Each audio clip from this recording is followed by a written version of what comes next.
बौद्धवाद। तो एक बौद्धवाद या बौद्ध दर्शन से संबंधित एक टॉपिक है, उस टॉपिक के विषय में आज हम लोग बात कर रहे हैं।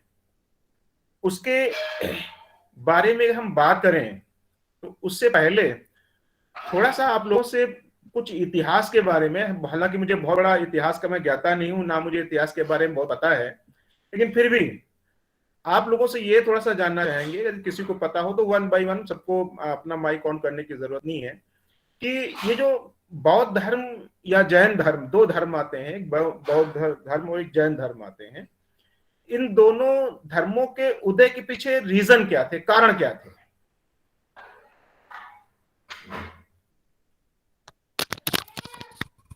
सर शिक्षा पे जो है वैदिक कालीन जो सब शिक्षा चालू हुई तो उस पे एक छत्र राज हो गया था ये, और जो उच्च स्तरीय लोग थे, समाज के जो उच्च कुलीन के वर्ग के लोग थे, शिक्षा सिर्फ उन तक सीमित रह गई थी। तो इस कारण से नए धर्म का हुआ, और आगे चल के उन्होंने अपनी शिक्षा भी लेके तो बौद्ध धर्म कहलाया इनका। अच्छा, वेरी नाइस, बहुत सुंदर। सर यही है, वैदिक कालीन शिक्षा प्रणाली में जो दोष आए थे उनको दूर करने के लिए शिक्षा पद्धति उज्ज्वलित हुई थी। सर सर शुरुआत में sir what I think is कि जितना भी लाइक ड्यूरिंग वैदिक टाइम जो कर्म कांड की जो शिक्षा थी वो ज्यादा बढ़ गई थी, और लोग रिचुअल्स में ज्यादा बिलीव करने लगे थे कि हवन यज्ञ और बलि और इन सब चीजों में। और जो बौद्धिक शिक्षा की बात होती है, जो विकास जिससे हो, डेवलपमेंट ऑफ द चाइल्ड और any student whosoever is learning or getting education, वो कहीं पीछे छूट रही थी। और ऐसा एक पॉइंट ये भी हो सकता है कि शिक्षा में उस समय आडम्बर बहुत ज्यादा हो गया था और आध्यात्म की तरफ बहुत ज्यादा बढ़ गई थी प्रणाली, तो आम जनमानस की समझ से थोड़ी ऊपर हो रही थी, इसलिए आम जनमानस को समझाने के लिए शिक्षा का मेन अर्थ शायद इसलिए बौद्ध और जैन में प्रकट हुआ। शुरुआत में सर इसका उदय धर्म के रूप में हुआ। और भाई सर 3 प्रमुख बिंदु थे जिसके कारण बौद्ध शुरुआत में धर्म के रूप में हुआ था, लेकिन एक मिनट, ये जो ये धर्म के रूप में हुआ क्यों, धर्म क्यों हुआ? सर इसके 3 प्रमुख बिंदु थे। जब वैदिक शिक्षा जिस एक रेनेसा के तहत ये हुआ तो था। सर एक तो पहला बिंदु है कि वहां पर जातिवाद बहुत ज्यादा था, जो ब्राह्मण थे उनको ही शिक्षा में प्रमुख स्थान दिया जाता था, तो एक पहला रीजन ये था।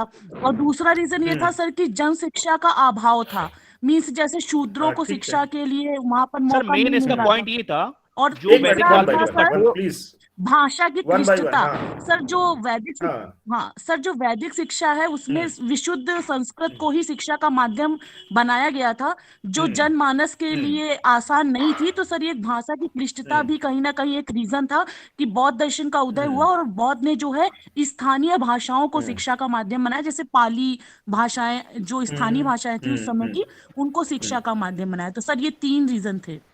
सर मेन जो इसका रीजन था वो ये था, जो बौद्ध काल में जो बौद्ध काल जब वैदिक काल जो था, तो वैदिक काल में जो वर्ण व्यवस्था का जो क्रम था और जो धार्मिक कर्मकांड थे उनकी अति हो गई थी, उनकी जो है काफी अति हो गई थी। इस कारण से जो है इस धर्म का प्रारंभ किया गया, ये धर्म निकल के आया, ये आगे चल के जो शिक्षा के रूप में प्रचलित हुआ काफी। जी गुड। और किसी के पास कुछ व्यूज हैं? बहुत सारे लोग जानकार बैठे हुए हैं, कुछ व्यूज हैं कि ये जो जैन धर्म बौद्ध धर्म उदय क्यों हुआ? जी सर, जैसे हम बात करना चाहते हैं कि बौद्ध धर्म और जैन धर्म का उदय क्यों हुआ, निश्चित रूप से हम ये कह सकते हैं कि पहले की जो पुरानी परंपराएं चली आ रही हैं, कहीं ना कहीं उनमें कुछ ऐसे दोष पाए गए, तब नए किसी डिसिप्लिन का विकास हुआ।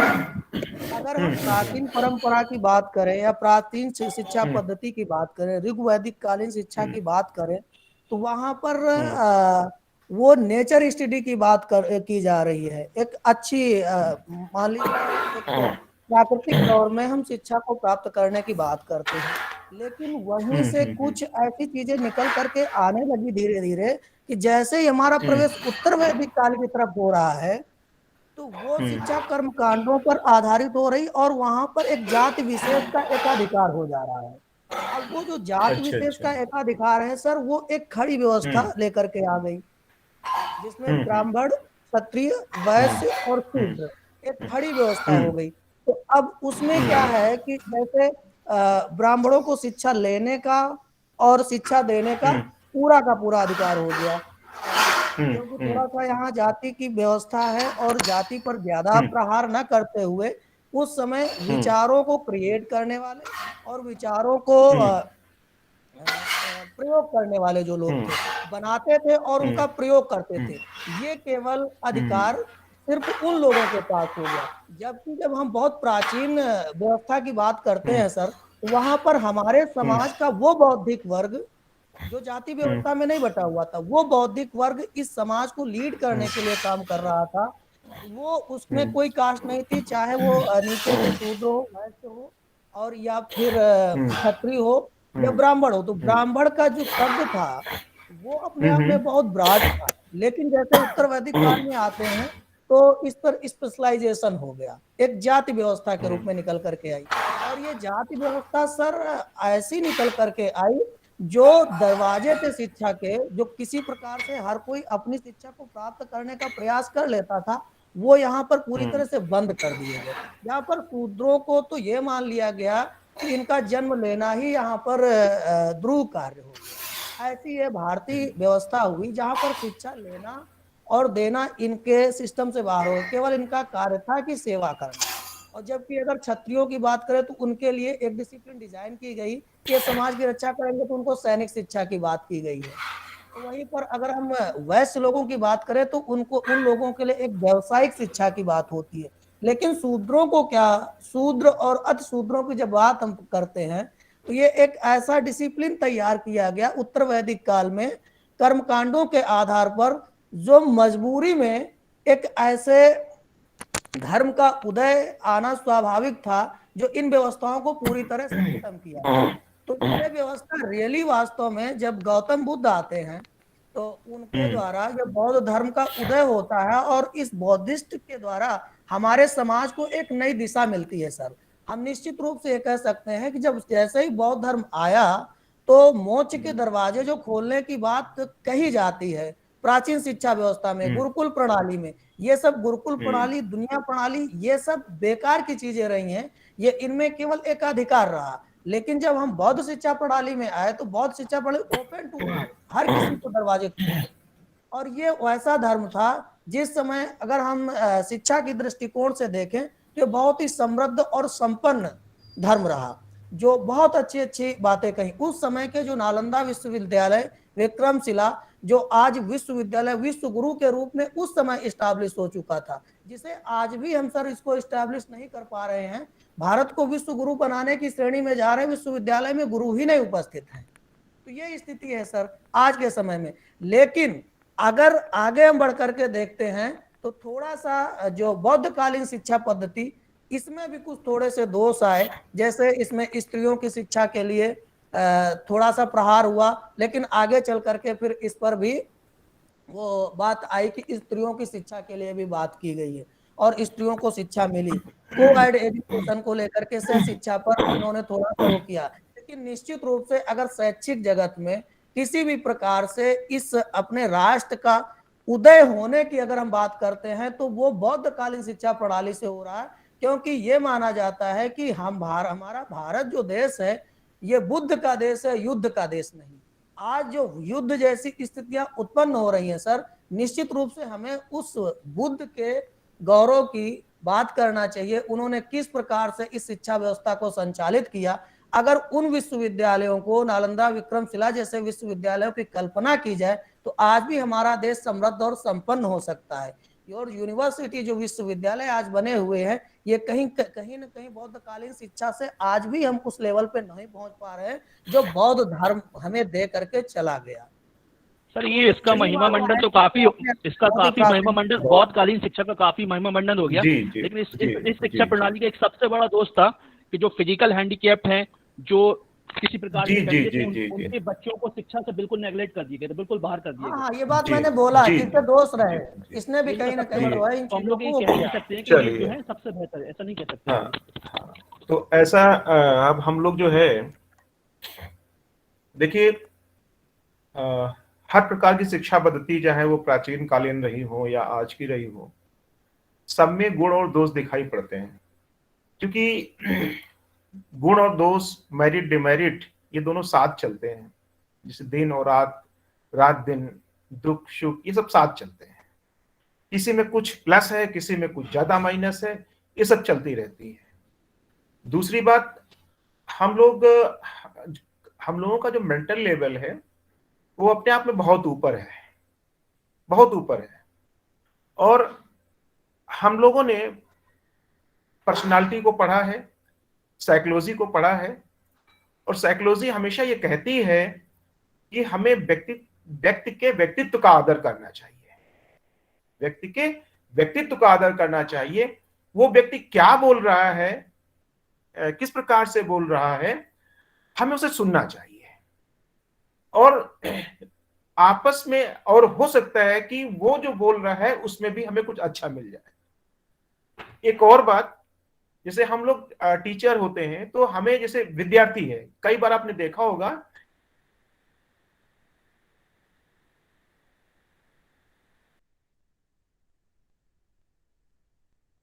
सर आवाज नहीं आ रही। सर वॉइस नहीं आ रही सर। विद्यार्थी के का जो व्यक्तित्व है, जो कुछ उसने कहा है, उसको हमें रिस्पेक्ट देना है, उसका हमें आदर करना है, और यह हमें करना चाहिए। तो आपस में जो भी कुछ भी विचार हम लोग शेयर करते हैं, उन विचारों को समझने और जानने की तरफ हमें बढ़ना चाहिए, ना कि कुछ और। आज जो मैंने बात की थी कि हम लोग आज बात करेंगे थोड़ा सा बुद्धिज्म के बारे में, कि हम अभी बात कर रहे थे कि उदय किस प्रकार से हुआ। आप लोगों ने बहुत अच्छी बातें बताई। सुन पा रहे हैं हमें? आवाज आ रही है? जी सर। जी सर। जी सर। जी सर।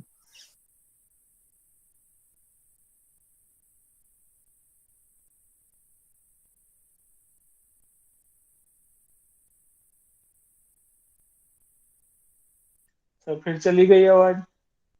लेफ्ट हो गए सर शायद।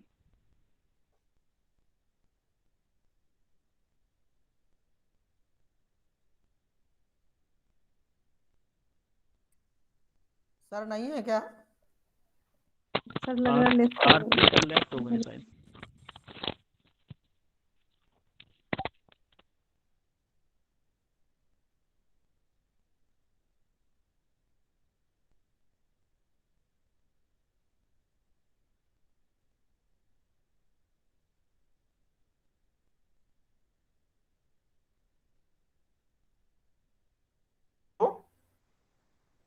जी सर, आ गई आपकी बात। हाँ हाँ।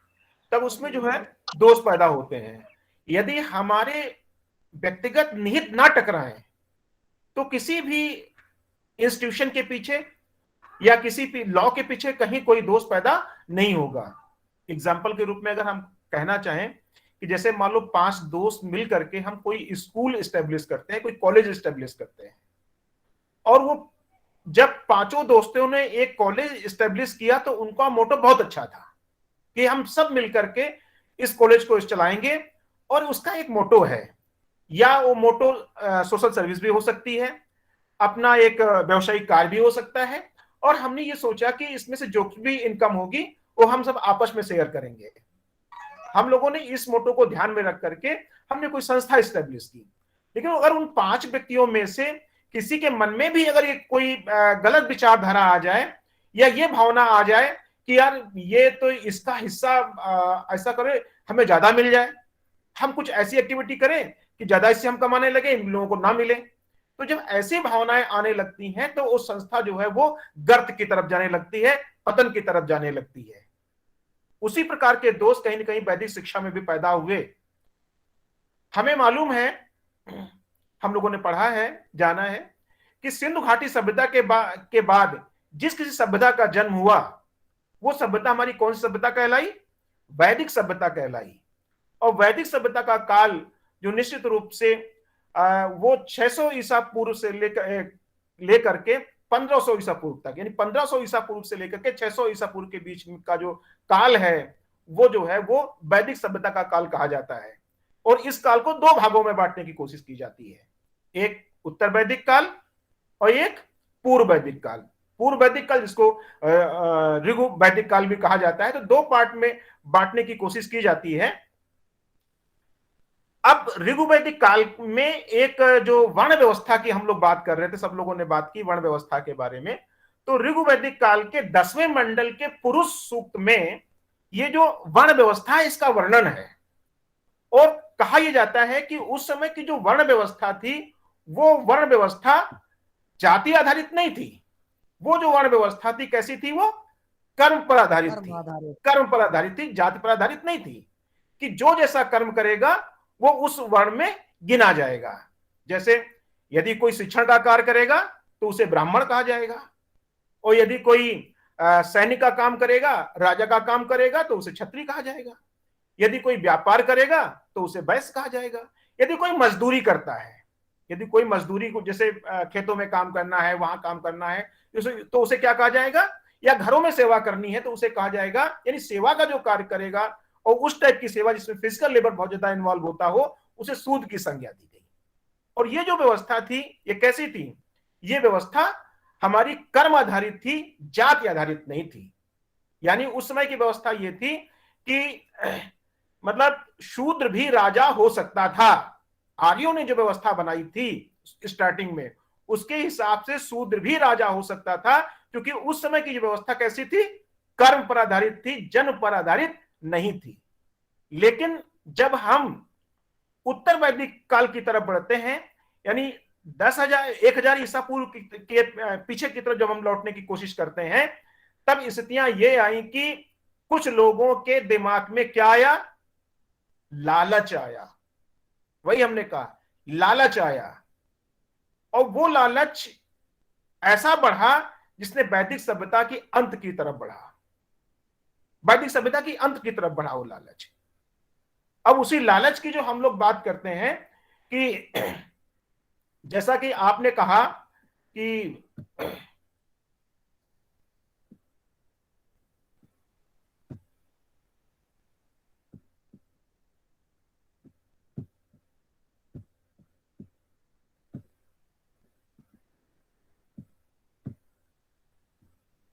सर आवाज नहीं आ रही है। बस बोल रहा हूं। एक मिनट, मैं खुद ही शांत हो गया था। कुछ दिख रहा है क्या? अभी नहीं सर, दिख रहा है। अच्छा, नेटवर्क की थोड़ी प्रॉब्लम है इस समय। मैं कोशिश करता हूं अब तक पहुंचने की। अगर आप स्क्रीन शेयर कर रहे हैं तो वो आ रहा है इसमें भी। हाँ, वही स्क्रीन शेयर ही करने की कोशिश कर रहा हूँ, लेकिन वो थोड़ा सा नेटवर्क की प्रॉब्लम की वजह से स्क्रीन शेयर नहीं हो पा रहा है। मैं उसी तरफ बढ़ने की कोशिश कर रहा हूँ।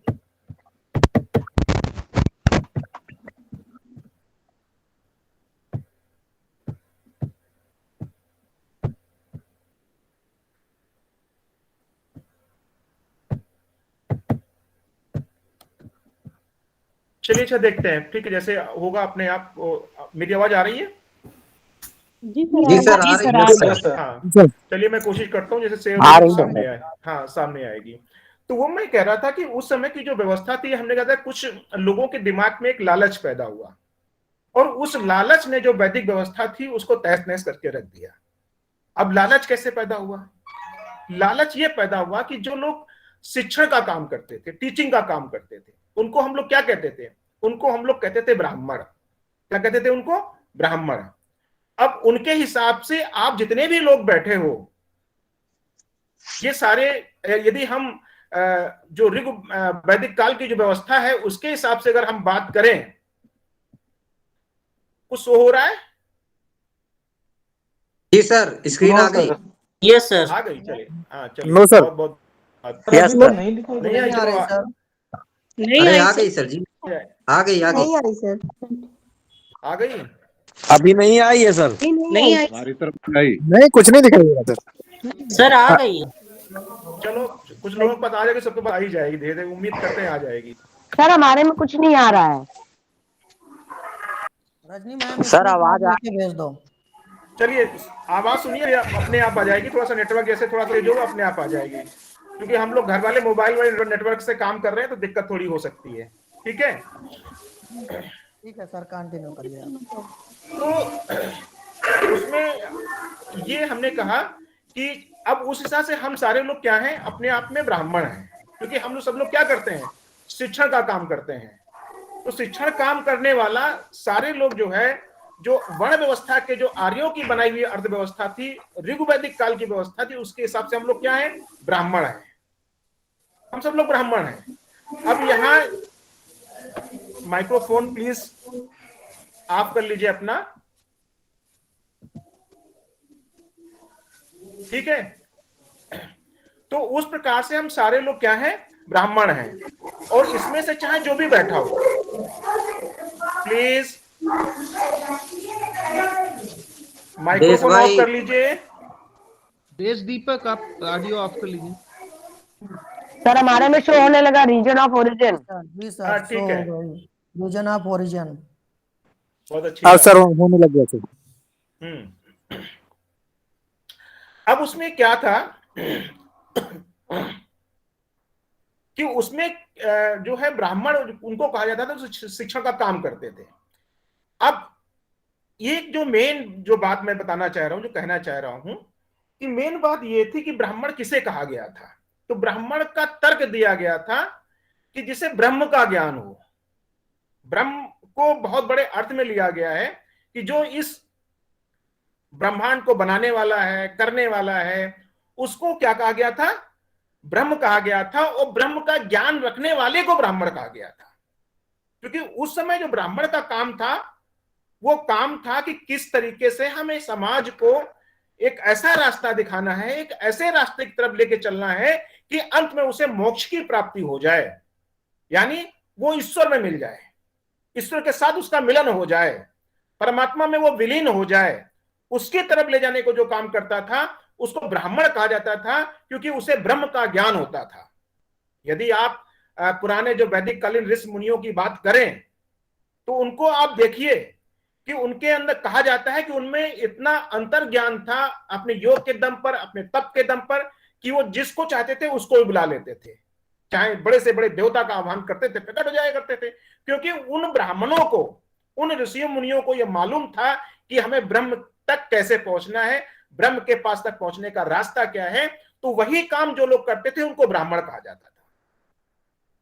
क्षत्रिय का काम था राजा करना। ये वही ब्राह्मण था, यदि किसी राजा के दरबार में पहुंच जाए तो राजा क्या करता था, एकदम दंडवत उस ब्राह्मण के आगे गिर जाता था। वो कौन ब्राह्मण था, शिक्षक था, टीचर था, उसके आगे गिर जाता था। और उस ब्राह्मण के पैर छूकर राजा अपने आप को धन्य मानता था। वो शिक्षक था, उस जमाना था। लेकिन आज के शिक्षकों की तुलना मत करना उस ब्राह्मण से। क्यों? आज तो शिक्षक खुद ही चाहता है कि नेताजी आ जाए, हम उनके पैरों पे गिर जाएं। तो अब इस समय जमाना उल्टा है। तो उस समय ये ब्राह्मणों के मन में एक लालच आया कि ये जो व्यवस्था है, इस व्यवस्था के हम ही मालिक बन जाए। अब इस व्यवस्था के हम ही मालिक बन जाए। तो मालिक बनने के कारण जो है, इसमें जो है वो जो दोष था वो आना शुरू हुआ।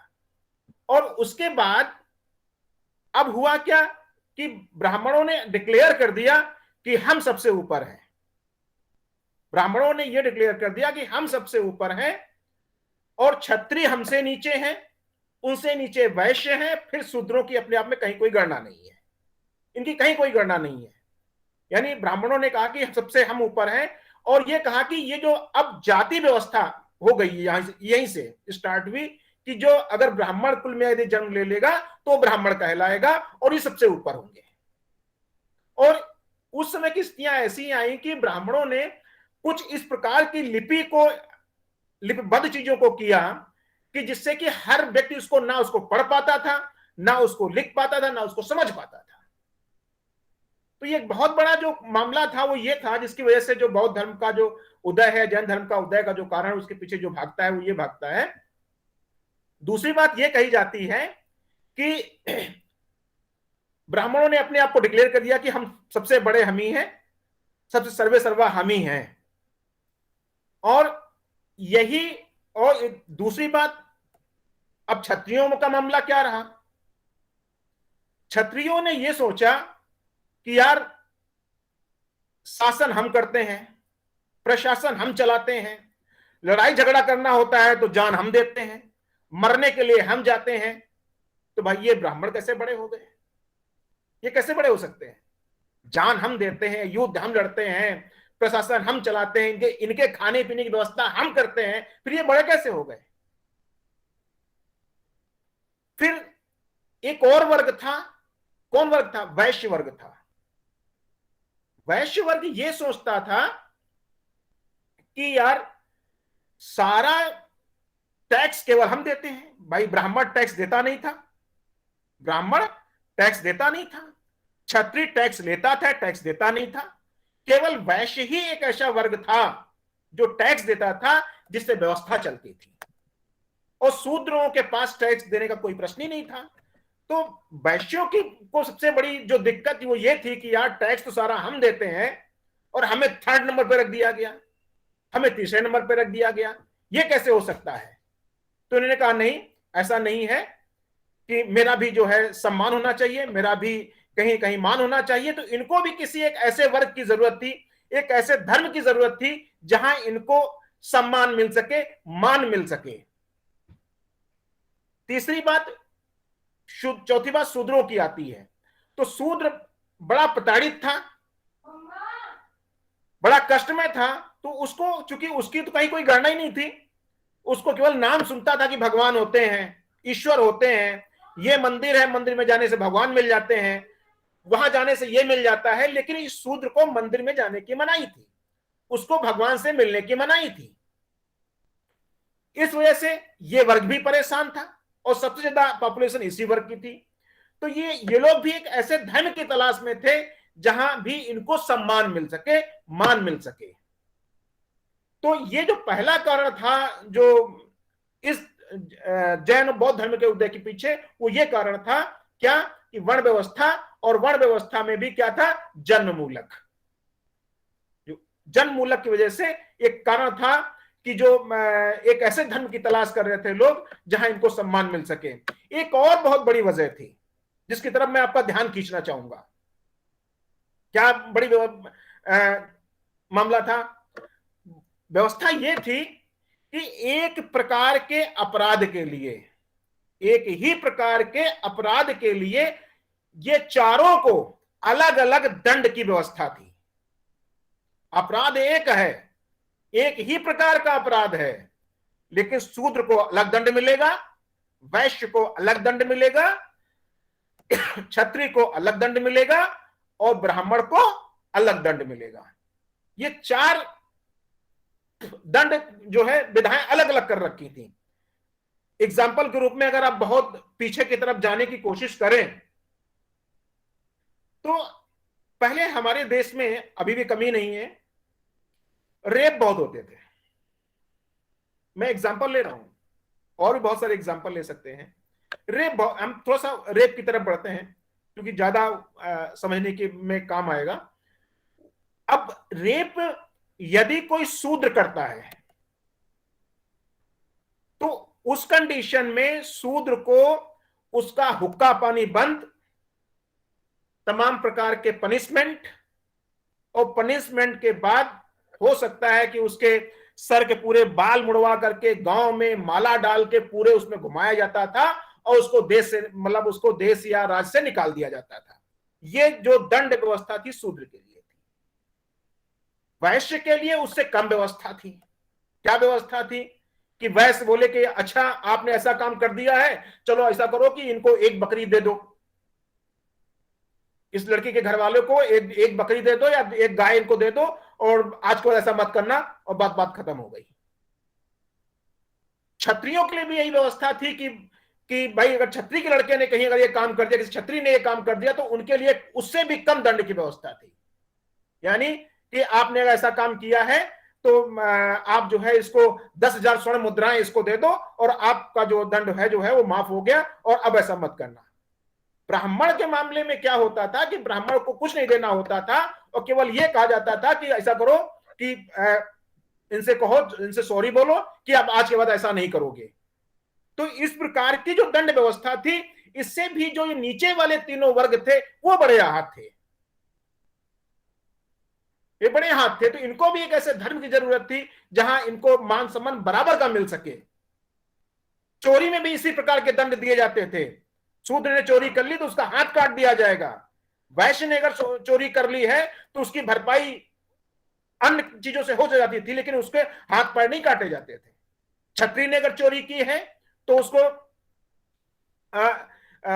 कुछ पैसा दे करके मामला रफा दफा कर दिया जाता था। ब्राह्मण ने अगर चोरी की है तो कहा जाता था कि ये ब्राह्मण का बच्चा है, इसने चोरी की है, इसकी पहली गलती है, इसलिए इसको माफ कर दिया जाए, ऐसे छोड़ दिया जाता था। तो ये भी जो व्यवस्था थी, तो ये बहुत बड़ा लोगों को चुभ रहा था कि ये अलग अलग चीजें क्यों हैं। जैसे आज हम लोग जो अपने देश में जब देख रहे हैं कि देश में क्या है, गरीब आदमी है तो उसके लिए न्याय बहुत दूर है, बहुत दूर है। सुप्रीम कोर्ट आपने देखा होगा, कहो 2-2 साल में कहो एक डेट मिले आपको, लेकिन वही हमारे देश के नेता हैं जिनके लिए 12 बजे रात में कोर्ट खुल जाती है, सुप्रीम कोर्ट 12 बजे रात में खुल जाती है उनके लिए। तो उसी प्रकार की कहीं ना कहीं उसमें व्यवस्था थी जिससे ये जो वर्ग था वो बड़ा द्रवित था, और उसको एक ऐसे धर्म की जरूरत थी जहां इनको मान सम्मान मिल सके। पहली बात। दूसरी बात, बढ़ते हैं हम लोग लोहे के आविष्कार की तरफ। कहां बढ़ते हैं? लोहे की आविष्कार की तरफ।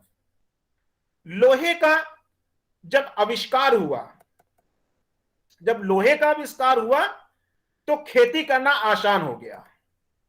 क्या आसान हुआ? खेती करना आसान हो गया। और खेती जब करना आसान हुआ तो क्या हुआ कि हल मिलने लगे, खेती लोहे से, जंगलों की कटाई शुरू होने लगी, गंगा के किनारे किनारे खेती शुरू हो गई। अब खेती करने के लिए किसकी जरूरत थी? हलों से खेती होती थी, और हलों के लिए जरूरत थी किसकी?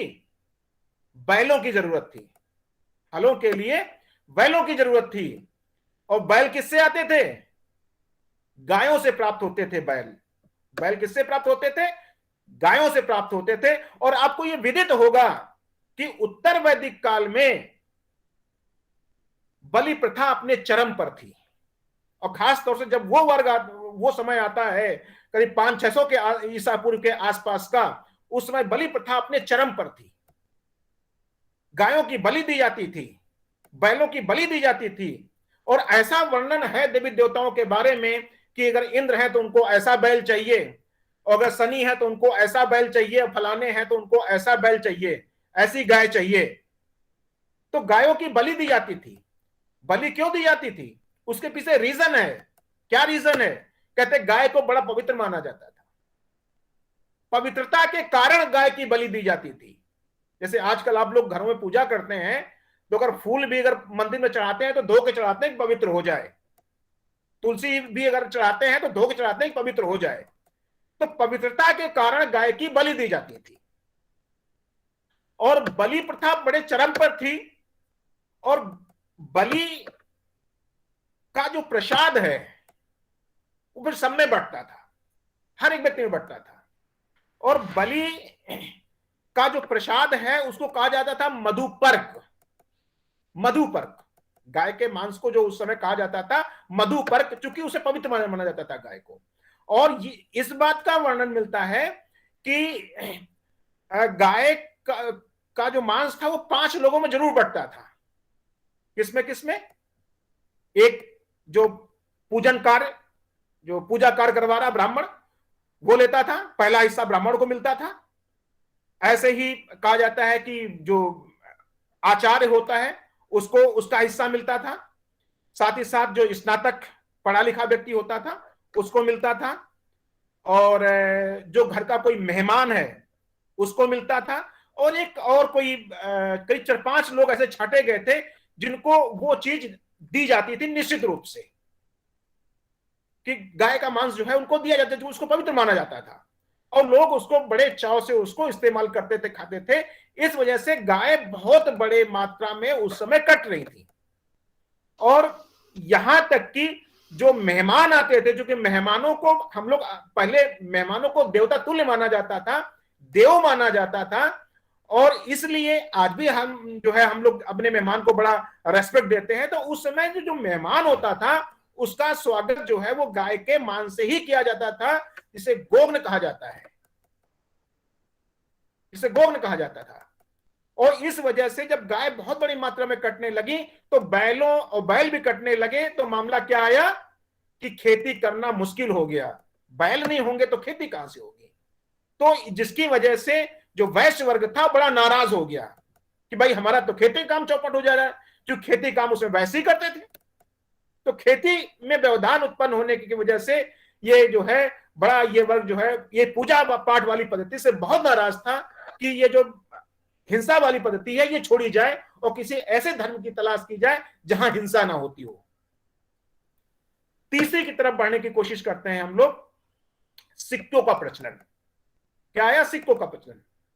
अब कहा जाता है कि लगभग 500 ईसा पूर्व जो है सबसे पहले सिक्कों का प्रचलन जो है हुआ, वो जिनको पंच मार्क कॉइन कहा जाता था। जब सिक्कों का प्रचलन हुआ तो सिक्कों के प्रचलन से पे क्या हुआ कि व्यवसाय करना आसान हो गया, व्यापार करना आसान हो गया। जब व्यापार करना आसान हो गया तो उससे क्या हुआ कि जो वैश्यों की जो दशा थी वो अपने आप में इंप्रूव हुई, बहुत अच्छी दशा उनकी हो गई। अब टैक्स ये बड़ी मात्रा में देने लगे सरकार को, राजा को, और उनकी स्थिति बहुत अच्छी हो गई। क्योंकि पहले क्या था, व्यापार केवल वो वस्त्र विनिमय के द्वारा ही होता था। जैसे गेहूं के बदले चावल ले लो, चावल के बदले चना ले लो, या गाय के बदले जो है 5 बकरी ले लो। इस प्रकार से जो है व्यापार होता था। लेकिन जब सिक्कों का प्रचलन शुरू हो गया, जिसको हाथ मुद्रा कहा जाता था, उससे क्या हुआ कि व्यापार बढ़ गया वैश्यों का। जब वैश्यों का व्यापार बढ़ा तो ये बड़े मालामाल हो गए। जब बड़ा मालामाल हो तो गए, लेकिन समाज में इनका स्थान कैसा था? निम्न कोटि का था। समाज में इनका स्थान निम्न कोटि का होने की वजह से जो है इन्हें एक ऐसे समाज की जरूरत थी, एक ऐसे धर्म की जरूरत थी, एक ऐसी व्यवस्था की जरूरत थी जहां इनकी आर्थिक स्थिति के हिसाब से इनको सम्मान मिल सके। तो ये वर्ग भी जो है बड़ा परेशान था। चौथी बात, युद्ध अनुरागी की बात करते हैं। ठीक है, अब युद्ध का मामला। अब जब हम कभी सिंधु सभ्यता की बात करते हैं तो सिंधु सभ्यता में ऐसी कहीं कुछ चीजें नजर नहीं आई जहां पे ये लगे कि नहीं उस समय के लोग बड़े युद्ध प्रेमी थे, युद्ध लड़ा करते थे, सब कुछ करते थे। लेकिन आर्यों के हिसाब से जब हम लोग देखने की कोशिश करते हैं तो वहां ये लगता है कि ये लोग युद्ध बहुत करते थे, बहुत अधिक युद्ध करते थे। कभी इस कबीले में चढ़ाई कर दी, कभी उस कबीले में चढ़ाई कर दी, और कबीले में चढ़ाई करते थे और करते क्या थे, उसके बाद बड़ा माल सबाब लूट लाते थे, कत्ले आम करते थे। कत्ले के आम के साथ साथ अपने और भी तमाम चीजें देखी होंगी, आला उदल को पढ़ा होगा, सुना होगा कि वो लोग कहां किस किस लेके लड़ा करते थे। तो ये चीजें भी दिखाई पड़ती थी। तो उससे क्या होता था, जान माल का बहुत नुकसान होता था, लोग मरते थे, लोग विकलांग होते थे, बड़ी स्थिति दयनीय हो जाती थी। तो समाज को एक ऐसे वर्ग की जरूरत थी जहां हिंसा ना हो, युद्ध ना हो, एक ऐसे वर्ग की जरूरत थी। और आपको ये पता होना चाहिए कि जो जैन धर्म और जो बौद्ध धर्म है,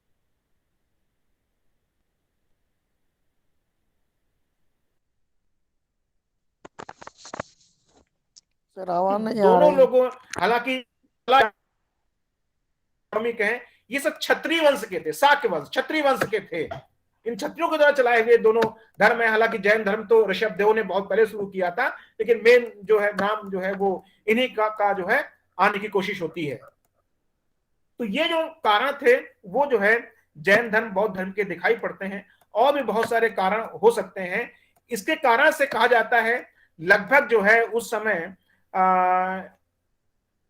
जो ईश्वर को नहीं, मतलब इस प्रकार के जो, चूंकि ये कहते हैं कि ईश्वर में विश्वास नहीं रखना, तो ये जो इस प्रकार के ईश्वर में विश्वास नहीं रखते थे जहां बलि दी जा रही हो, जहां खून खराबा से ईश्वर प्रसन्न हो रहे हो, देवी देवता खून खराबे से प्रसन्न हो रहे हो, वो इस प्रकार के जो है वो ईश्वर में विश्वास नहीं करते थे।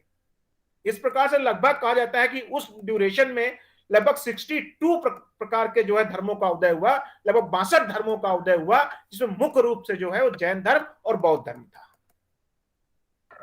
हमें जो पढ़ना है वो क्या पढ़ना है, वो बुद्धिज्म पढ़ना है, बौद्ध धर्म के बारे में पढ़ना है। अब बुद्धिज्म की बात करें, महात्मा बुद्ध की बात करें, तो महात्मा बुद्ध के बारे में आपको पता है निश्चित रूप से कि महात्मा बुद्ध का जन्म 563 ईसा पूर्व या बीसी, बिफोर क्राइस्ट, कहां हुआ था? कपिलवस्तु में। कपिलवस्तु कहां? लुम्बिनी, नेपाल। कहा यह जाता है कि जो सिद्धार्थ की जो मां है, ये अपने नैयर नेपाल जा रही थी, और वहीं लुम्बिनी नामक एक जगह पर एक रुनकता स्टेशन के पास जो है एक लुम्बिनी वन है कपिलवस्तु में, वहां लुम्बिनी वन में जो वही रास्ते पे में प्रसव पीड़ा हुई महामाया को, और महात्मा बुद्ध का जन्म हुआ। बहुत सारी बातें। इसके साथ साथ एक बात और आपको याद होगा, पढ़ा होगा, समझा होगा आप लोगों ने, इन्हीं के समकालीन लगभग महावीर स्वामी भी रहे हैं, और महावीर स्वामी का जन्म लगभग कब हुआ था? 540, है ना, लगभग 540 ईसा पूर्व हुआ था इनका जन्म जो है। लेकिन ये आपस में कभी मिले कभी नहीं मिले, इसका वर्णन नहीं दिखाई पड़ता है। लेकिन इन्हीं के समकालीन लगभग महावीर स्वामी भी रहे हैं। पिता का नाम था शुद्धोधन। पिता पुत्र के जन्म के उत्सव पर बड़े खुश थे। राजा थे, तो राजा के यहां पुत्र का जन्म हो फिर उत्सव ना हो, यह कैसे हो सकता है? बड़े बड़े देश के बड़े बड़े ज्योतिषों को बुलाया गया, पंडितों को बुलाया गया, और राजा ने पूछा कि भाई हमारे पुत्र के बारे में कुछ बताइए। तो आपको पता है कि उन जो ज्योतिषाचार्यों ने राजा से क्या कहा? या तो ये एक बहुत बड़ा सम्राट बनेगा, और या फिर जो है ये सन्यासी बनकर मानवता के लिए काम करेगा। माता महामाया थी जो जन्म के एक हफ्ते के अंदर बेचारी चल बसी वो। फिर इनकी जो सौतेली मां थी, जो महा प्रजापति जिनका नाम था, उन्होंने इनका जो है लालन पालन पोषण किया, जिनको गौतमी भी कहा जाता है, जिनकी वजह से गौतम बुद्ध गौतम बुद्ध कहलाए। बचपन का नाम आपको पता है इनके सिद्धार्थ था। और इसके साथ साथ आपको यह पता होगा कि इनकी पत्नी का नाम क्या था? यशोधरा। यशोधरा नाम था, ठीक है। और क्या आपको पता है कि जो महावीर स्वामी थे उनकी पत्नी का नाम क्या था? यशोदा। गुड। उनकी पत्नी का नाम था यशोदा। यशोदा। हाँ, गुड गुड गुड। याद रखना, बड़ा कंफ्यूजन हो जाता है, देखो यशोधरा और यशोदा। तो बुद्ध की पत्नी का नाम था यशोधरा, और जैन जो महावीर स्वामी की पत्नी का नाम था यशोदा। बुद्ध के पुत्र का नाम था राहुल। क्या नाम था? राहुल। हाँ, लेकिन जो स्वामी जी थे, स्वामी कौन? स्वामी जी महावीर स्वामी, उनकी क्या पुत्र थी, पुत्री थी? प्रियदर्शनी या प्रियदर्शिका? त्रिशला। प्रियदर्शनी उनकी पुत्री थी, जिसका नाम था प्रियदर्शनी। अब एक और चीज आती है कि घर कब छोड़ा बुद्ध ने? घर कब छोड़ा? 29 वर्ष की उम्र में घर छोड़ा। 29 ईयर की उम्र में इन्होंने घर छोड़ा। जब इन्होंने घर छोड़ा, उस घटना को क्या कहा जाता है? महानिष्क्रमण। हुआ है आराम से, महानिष्क्रमण कहा जाता है उसको। और 29 वर्ष की उम्र में बुद्ध ने घर छोड़ा, और 30 वर्ष की उम्र में किसने घर छोड़ा था? महावीर ने। घर छोड़ा। यस, उन्होंने 30 ईयर में अपना घर छोड़ा था, और इन्होंने जो है 29 वर्ष की उम्र में घर छोड़ा। घर क्यों छोड़ा उन्होंने?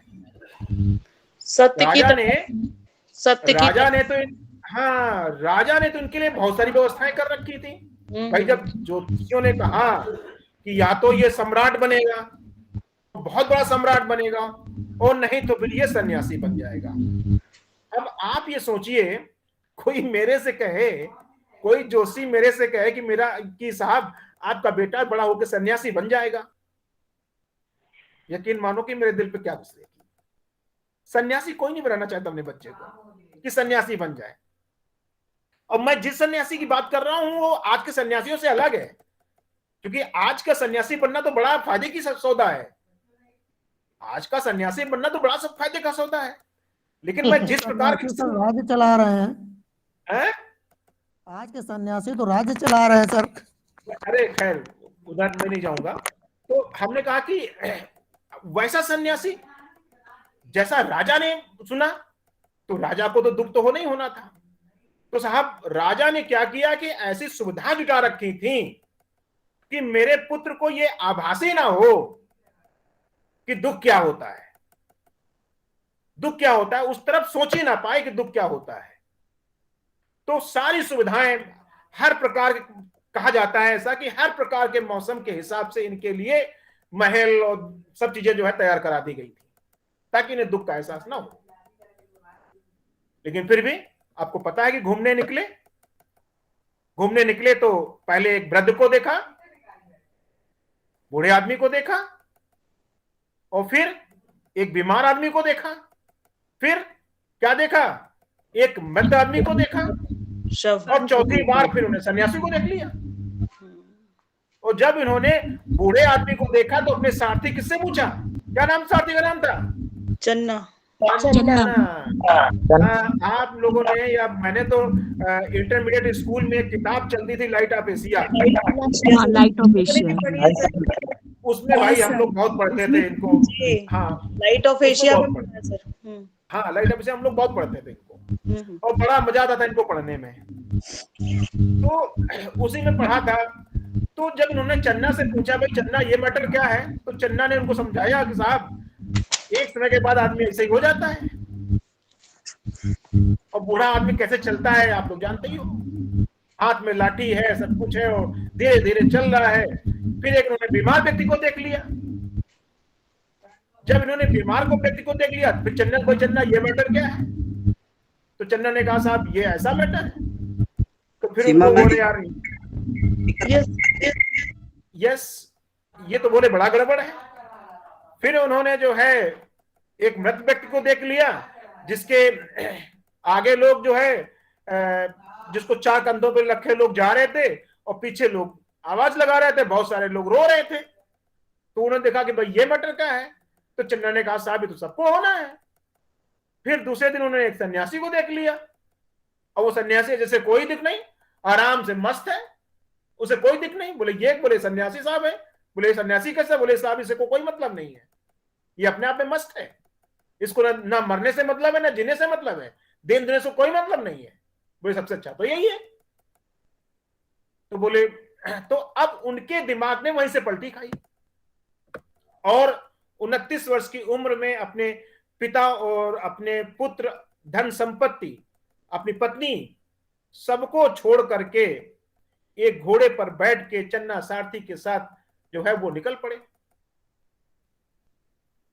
और कुछ दूरी चलने के बाद में उन्होंने जो है चन्ना और उनका घोड़ा जिसका नाम था कंतक, उसको उन्होंने वापस कर दिया। और आपको पता है कि फिर किस प्रकार से उनको ज्ञान की प्राप्ति हुई। पहले तो उनको कुछ आता ही नहीं था कि ज्ञान की प्राप्ति होगी कैसे, बस निकल पड़े ज्ञान दुख की जो है उसमें ज्ञान की खोज में। ज्ञान ऐसे थोड़ी मिलता है। बोले हम सन्यासी है इसको ज्ञान प्राप्त हो जाए, बोले सन्यासी की तरह वो भी ज्ञान प्राप्त करने लगे। पहले कुछ दिन व्रत रहे, फिर ज्ञान प्राप्त नहीं हुआ, फिर बिना अन्न जल लिए ज्ञान प्राप्त करने लगे। जब अन्न जल लिए, अन्न जल छोड़ दिया तो सूख के कांटा हो गए। जब कांटा हो गया तो मरने की नौबत आ गई। अच्छा हुआ कुछ महिलाएं उनके पास से गुजरी जो अपना गाना गाते हुए जा रही थी, जिसका मतलब ये था कि भाई बीड़ा की तार को इतना ढीला मत छोड़ो कि कोई सुर ही ना निकले, और इतना भी टाइट मत करो कि तार टूट जाए। तो महात्मा जी के कान में ये बात पड़ गई, उनको ये बात अच्छी लगी। बोले ये तो बात सही कह रही, हम तो सूख के कांटा हो गए हैं, अगर कुछ नहीं खाएंगे तो मर जाएंगे, ज्ञान की प्राप्ति तो में होगी नहीं। तो फिर उन्होंने कुछ खाना पीना शुरू किया और फिर व्रत रहना शुरू किया, और योग साधना उन्होंने अपने अलार कलाम जैसे अपने गुरुओं से उन्होंने सीखी और शुरू किया। और शुरू करने के बाद जो है कहा यह जाता है कि वहीं पे पीपल के वृक्ष के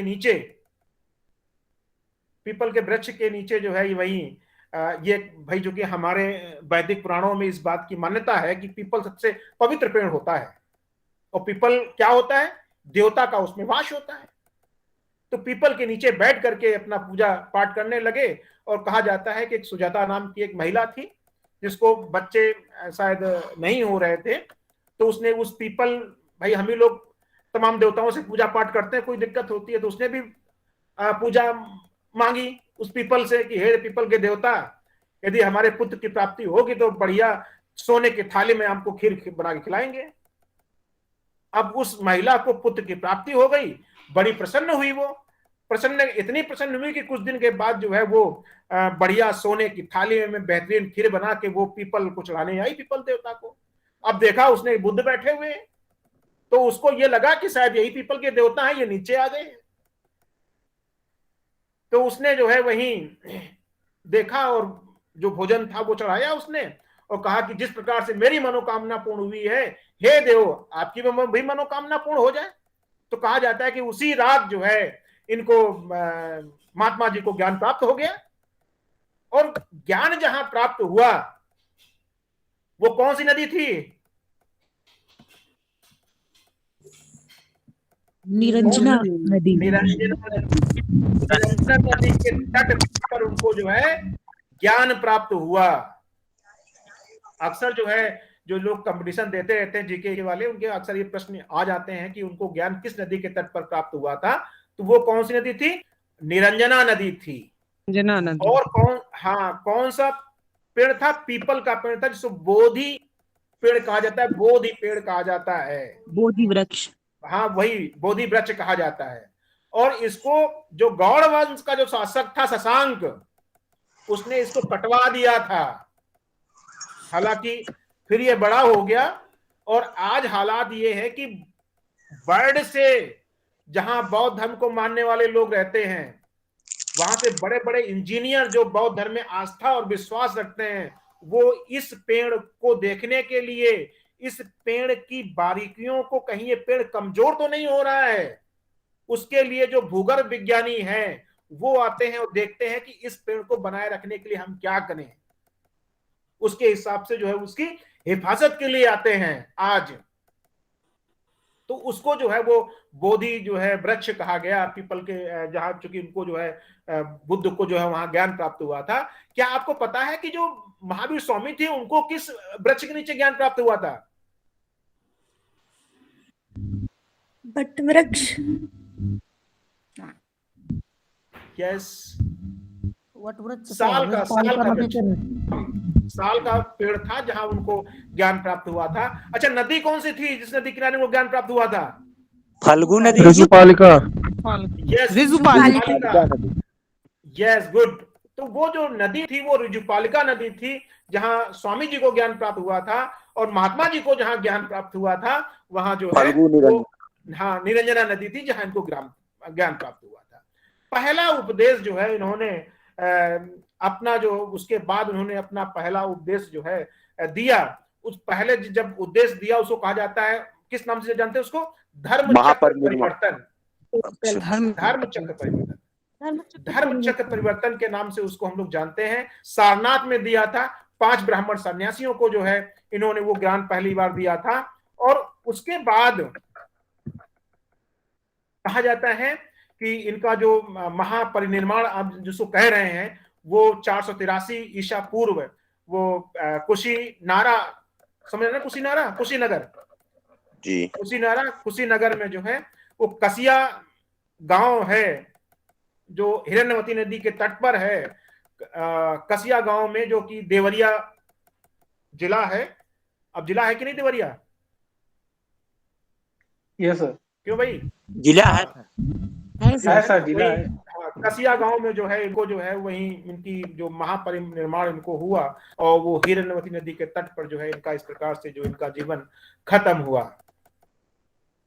बुद्ध के जीवन के कुछ घटनाएं, कुछ प्रतीक हैं जो अक्सर जो है हालांकि पूछ ली जाती हैं, तो उनके जो माँ को जब गर्भ आया तो उस गर्भ को जिसे दर्शाया जाता है वो हाथी है, जन्म को कमल से दर्शाया जाता है, बुद्ध के यवन को सांड से दर्शाया जाता है, और ग्रह त्याग की घटना चूंकि घोड़ा के साथ त्यागे थे तो घोड़े से दर्शाया जाता है। ज्ञान प्राप्ति चूंकि बुद्ध को हुआ, बोधि, तो वो बोधि बुद्ध एक ज्ञान की तरफ ले जाता है हमें, तो उसको जो है वो बोधि, चूंकि आपने शायद पढ़ा हो कि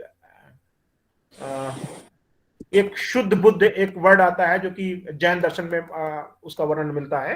तो वो जो है कहीं न कहीं जब हमारी आत्माएं शुद्ध से बुद्ध या बुद्ध से शुद्ध की तरफ बढ़ जाती हैं तो वहीं से कहीं इसका संबंध दिखाई पड़ता है। तो ये जो है बोधि की तरफ ले जाता है, और प्रथम जो प्रवचन उसको चक्र से दर्शाया जाता है और मृत्यु को जो है वो स्तूप से दर्शाया जाता है। तो ये जो है उनके जीवन का कुछ मामला था जिसके बारे में हम लोगों ने आज थोड़ा शार्ट में समझने की कोशिश की है। टाइम अभी हमारे पास है कि नहीं है? सर 15 मिनट है। अभी 15 मिनट। अच्छा, 15 और मिनट सर एक बात और कि इनका जन्म और इनको जो ज्ञान की प्राप्त हुई और निर्माण तीनों एक ही दिन हुआ था, वैशाख पूर्णिमा को। जी हाँ, ये विशेष बात है, ये विशेष बात है जो आपने बताई, विशेष बात है। देविका जी बहुत तो अच्छा नॉलेज प्रोवाइड कराया। हाँ, तो आप लोगों के पास जो जानकारियां हों तो वो आप जो है शेयर कर सकते हैं, इसमें कहीं कोई बुराई नहीं है, और मुझे ख्याल से शेयर करनी भी चाहिए। तो अब इनको ज्ञान प्राप्त हो गया। ज्ञान क्या प्राप्त हुआ कि जो दुख जो हमने देखे थे, जो 4 प्रकार के दुख देखे थे, वो उन दुखों से छुटकारा पा सकते हैं। तो इन्होंने साहब जो हमारे महात्मा जी थे, जो महात्मा बुद्ध को कहा जाता है, तो इन्होंने कहा कि जीवन जो है कैसा है, दुखम मतलब दुख से पूर्ण है। जीवन कैसा है, दुख से पूर्ण है। क्यों? इन्होंने वृद्ध को देखा, रोगी को देखा, मृत व्यक्ति को देखा, और मानव के दुखों की अनुभूति उनको उसी से हुई कि मानव जो जीवन है वो कैसा है, वो दुखों से परिपूर्ण है। और इन्होंने कहा कि तपस्या के फलस्वरूप इन्होंने पाया कि मानव का संपूर्ण जीवन ही दुखों से पूर्ण है, जिसे व्यक्ति क्षण भर के लिए अपना सुख समझ लेता है, जिसे व्यक्ति क्षण भर के लिए अपना सुख समझ बैठता है, और उसमें वो जब सुख समझ लेता है, इसका मतलब बोले क्या, उससे उसमें तृष्णा उत्पन्न होती है। वे सब तृष्णा उत्पन्न करने के कारण हैं जिन्हें वो सुख समझ लेता है, और वही उसे दुख उत्पन्न करते हैं।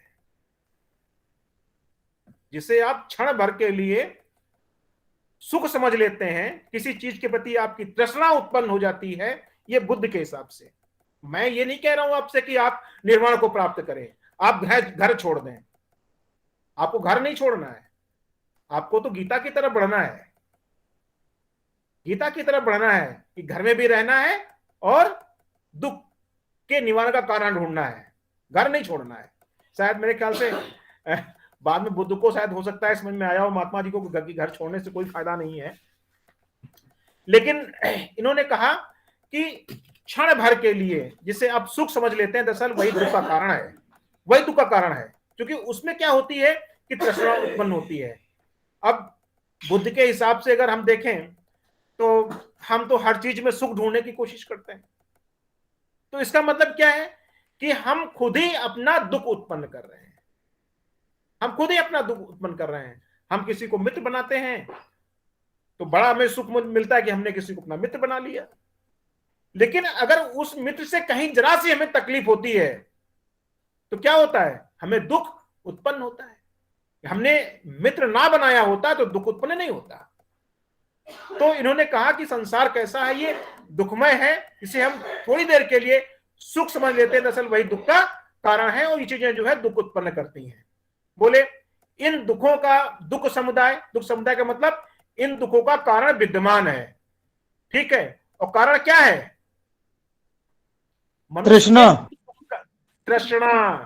तृष्णा मतलब और अधिक पाने की इच्छा, यानी जितना आपके पास है, हाँ जितना आपके पास है उतने इसमें आपको संतोष नहीं है, और अधिक पाने की इच्छा। और इवन आप ये देखिए कि कि और अधिक पाने की इच्छा में हम कितना आगे निकल आए हैं, इतना आगे निकल आए हैं, और हमने अपने लिए साहब इतना इकट्ठा कर लिया है, इतना इकट्ठा कर लिया है कि अब तो उसकी सिक्योरिटी की चिंता शुरू हो गई है। वो दुख शुरू हो गया है कि अगर यदि हम घर छोड़ के आएंगे, किसी हमारे मित्र के यहाँ शादी है, रात भर रुक जाएंगे तो लौट के जाएंगे, पता नहीं घर में कुछ मिलेगा कि नहीं मिलेगा। अब तो हमने कितना इकट्ठा कर लिया है। और बहुत सारे लोगों ने तो यहां तक इकट्ठा कर लिया है कि धन संपत्ति की चिंता तो छोड़ दीजिए, उन्हें अपने जान की चिंता भी शुरू हो गई है। इसीलिए आपने देखा होगा कि जिन्होंने बहुत सारा इकट्ठा कर लिया है तो वो भी उनके दुख का कारण है। क्या दुख के कारण है? अकेले नहीं निकल सकते हैं, अकेले निकलेंगे तो क्या हो जाएगा? अपहरण हो जाएगा, अपहरण हो जाएगा, जान चली जाएगी, बॉडीगार्ड। हाँ हाँ हाँ, तो देखो कितने कितने बड़े बड़े बड़े बॉडीगार्ड लेके घूम रहे हैं, जी गोली गन के साथ घूम रहे हैं। अरे तो भैया काहे इतना इकट्ठा कर लिए? तो भाई यही है कि तृष्णा है, लालच है, और यही जो है हमारे दुख का मूल कारण है कि और उसके बाद भी देखिए, जानते हैं कि 4-4 बॉडीगार्ड हम अकेले नहीं निकल सकते हैं, उसके बाद भी जो है वो और इकट्ठा करने के चक्कर में लगे हुए कि और मिल जाए और मिल जाए। तो महात्मा जी कहते हैं कि इन दुखों का कारण जो है वो मौजूद है, विद्यमान है। इन दुखों का अंत जो है वो संभव है। कैसे संभव है? यदि आप निर्वाण की प्राप्ति कर लेते हैं, यानी यदि आपको 4 आर्य सत्य यानी कि निर्वाण, अर्थात महात्मा जी ने यह खोजा कि जीवन के प्रति जो मोह है, जीवन के प्रति मोह और अधिक पाने की तृष्णा, ये यदि समाप्त हो जाए तो क्या होगा? दुखों का अंत हो जाएगा। यानी जीवन के प्रति मोह, हमें और जीना है, हमें और जीना है, मुझे और जीना चाहिए, मैं ये भी देख लूं, मैं वो भी देख लूं, मैं ये कर लूं, मैं वो कर लूं, ये सब क्या है? तृष्णा तो है। आपने सुना होगा बड़े बूढ़ों को भी, माताएं क्या करती हैं? लड़का वाका ब्याह कर दें फिर भले मर जान, नाती का मुंह देख लें फिर नाती का मुंह देख लें फिर भले मर जान, और नाती का मुंह देख लें तो क्या सोचती हैं? नातिन का ब्याह हो जाए तब मर जान। ये सब क्या है? ये सब मोह है सर जी, ये सब मोह है। पूछ ले सर तब। हाँ, ये सब मोह है, मतलब और अधिक पाने की इच्छा है, जिसकी वजह से जो है दुखों का नाश जो है वो नहीं हो पाता है। और यदि ये सब मनुष्य त्याग दे जो उस कंडीशन में वो दुखों से छूट सकता है। आपने वेदांत पढ़ना हो तो वेदांत में शंकराचार्य जी ने 3 प्रकार के दुखों का वर्णन किया है। तो वो उन दुखों में से एक दुख ये भी आता है। अब दुखों का अंत का उपाय क्या है? बोले निर्माण मार्ग है। यदि दुखों से छुटकारा पाना चाह रहे हैं, यदि आप चाहते हैं कि हम जो हमें अधिक जो पाने की इच्छा है वो हमारी खत्म हो जाए, तो बोले आप जो है आर्य अष्टांगिक मार्ग हैं उन पर आप चले, और अगर आप चलते हैं तो आपके दुखों का अंत हो जाएगा, निश्चित रूप से उन दुखों का अंत हो जाएगा। ठीक है, तो आज के लिए हम लोग जो है अपनी बात को यहीं पर जो है खत्म करते हैं।